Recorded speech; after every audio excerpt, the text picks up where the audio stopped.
My contribution to the discussion would be to echo that first, expression and content are protected under the Constitution, save under acceptance. And this is why I emphasized earlier that this information per se need to be carefully reckoned with because it's such a breadth that some protected expression or a lot of protected expression might be covered by law on this information. So, but there are ways again to deal with that from the legal standpoint in addition to the policy recommendations.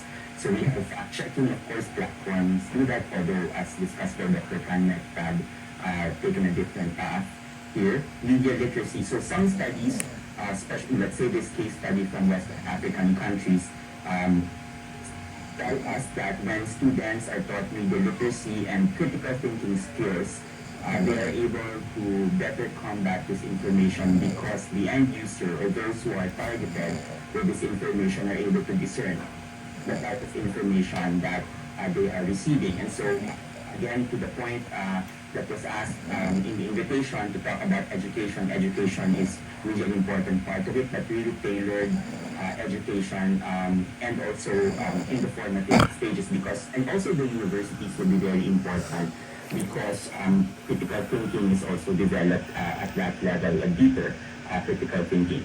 So, and then some of these also suggested by our experts. Now, I want to turn to the approaches of the countries, our neighbors and those who are elsewhere. Singapore, as mentioned, has a law that focuses on online falsehoods that can harm public interest.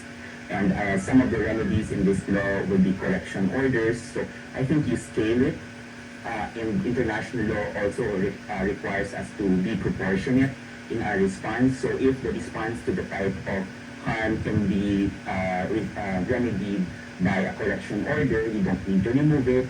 A put-down order if it's of a graver nature, and then account restrictions will be imposed on such grave offense. So there are penalties involved there. Vietnam also has a decree on this, and it targets interstate service providers, internet service providers as well, and social media platforms, and one of the remedies is removal of content that they define as illegal.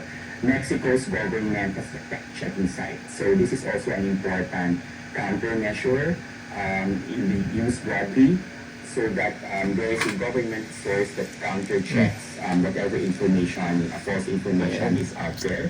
And Finland, this was mentioned, also have national media education policies and literacy program. This ties deeply into the whole of society or nation approach that was mentioned earlier because this cannot be addressed by one single law.